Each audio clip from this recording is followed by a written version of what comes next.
Hi, Niko Ana here today. We're going to talk about why you deserve to be in relationships with emotionally safe people.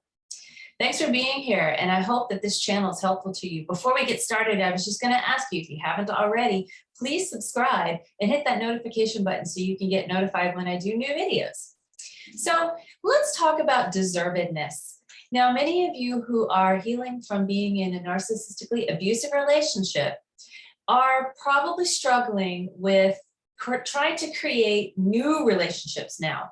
Perhaps you are in the midst of being in a space where you're being kind of overly cautious, or you're starting to doubt whether you can ever, find love again, or possibly ever have friends again, or ever trust again that you can be in a safe relationship with other human beings. And this is completely normal.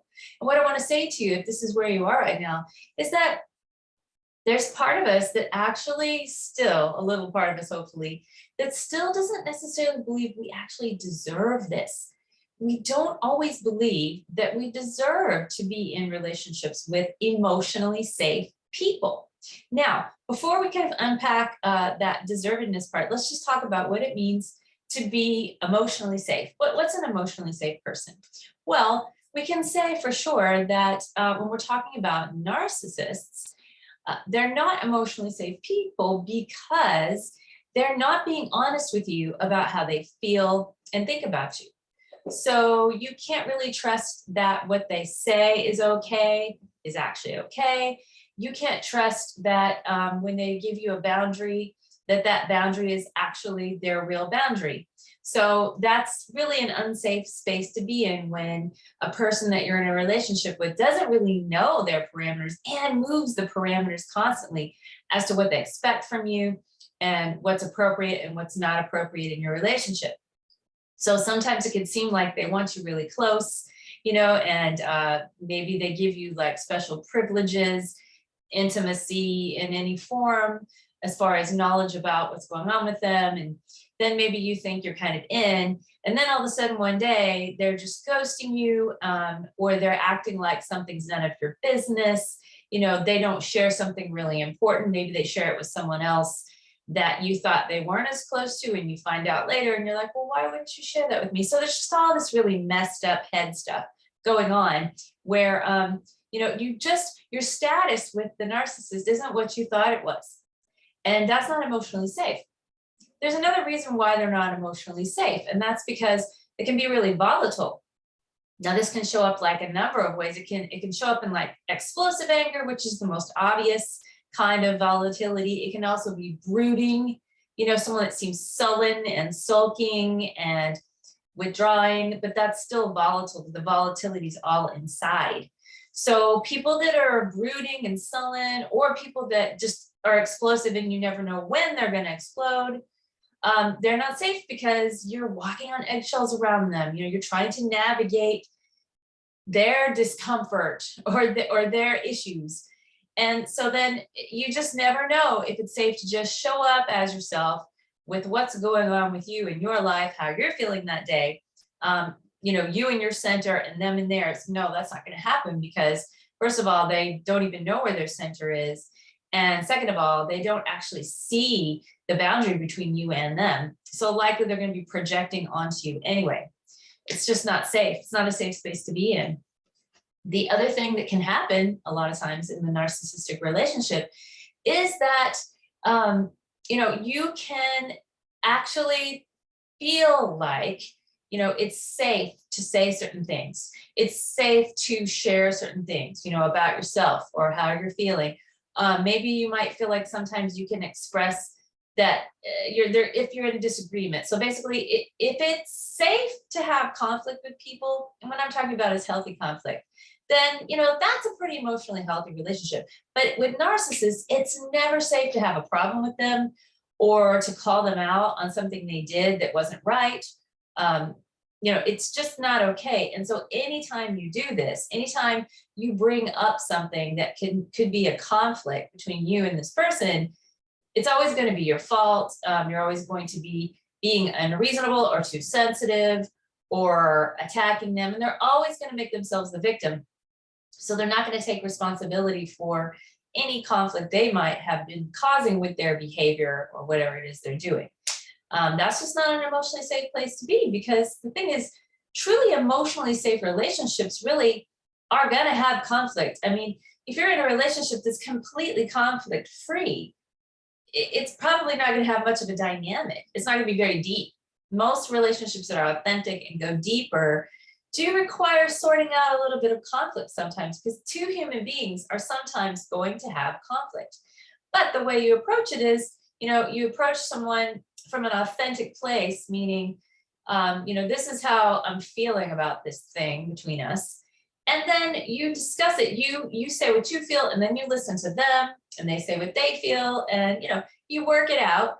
But it's not as though it's the end of the world. Maybe it's not always easy or pleasant, but ultimately what matters is that you're cooperating in this relationship together to solve your differences, right? And to focus on what matters, you guys. So I'm going to sort of wrap this part up with telling you that emotionally safe relationships are showing up over time consistently in the same way. Meaning a person who you've been friends with for a while, say, they've been showing up the same way over and over in your life. Maybe sometimes you have a conflict, but you resolve it. So you pretty much know what to expect from that person.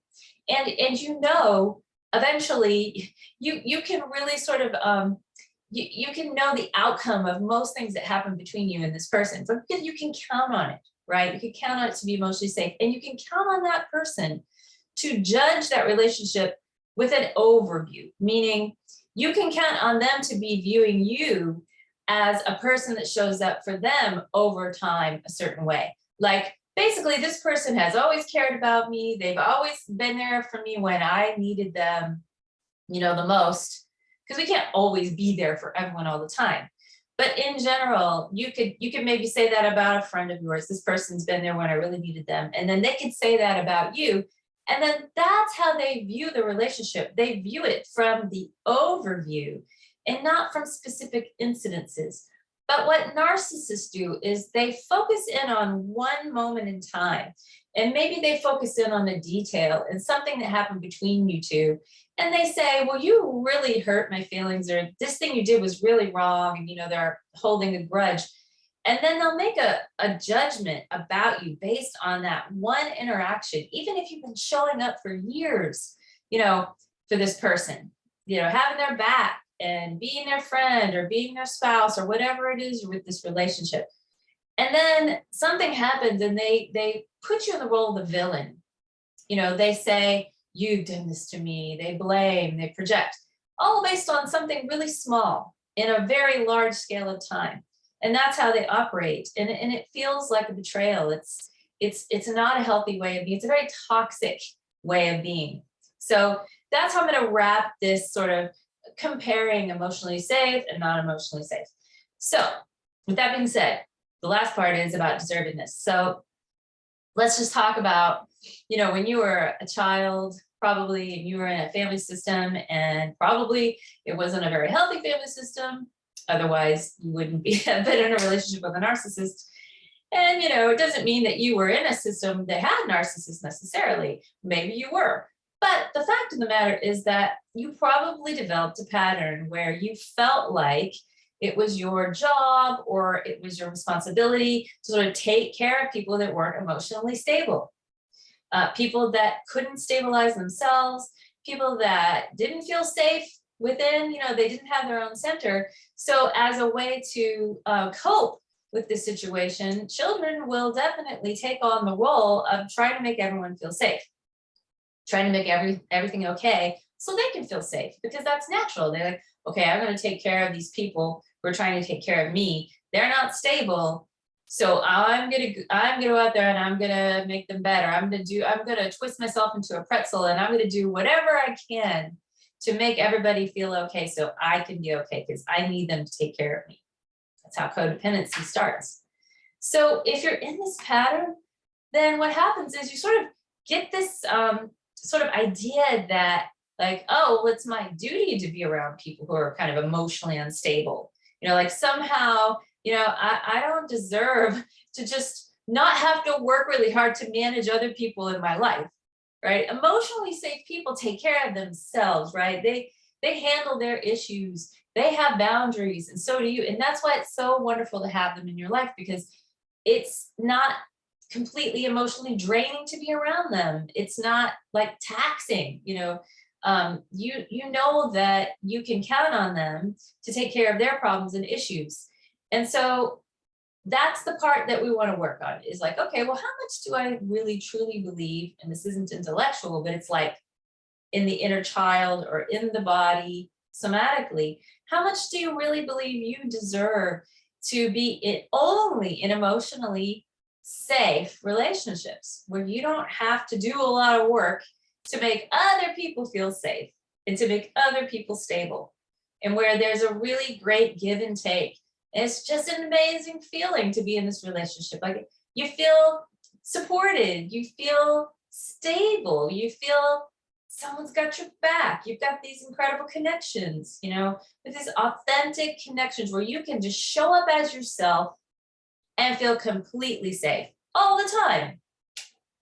What would that be like?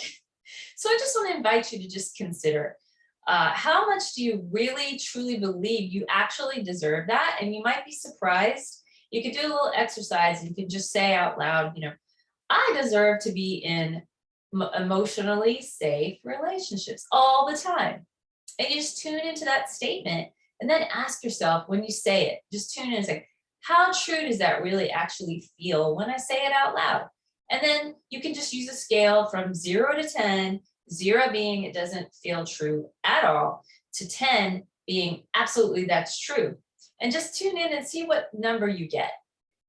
And if you get a number like anywhere probably below 7, even 8, I would say you definitely want to do some work on that. You definitely want to do some kind of energy psychology, some tapping, use the Heartshine EFT method, which is a combination of EFT tapping, heart coherence meditation.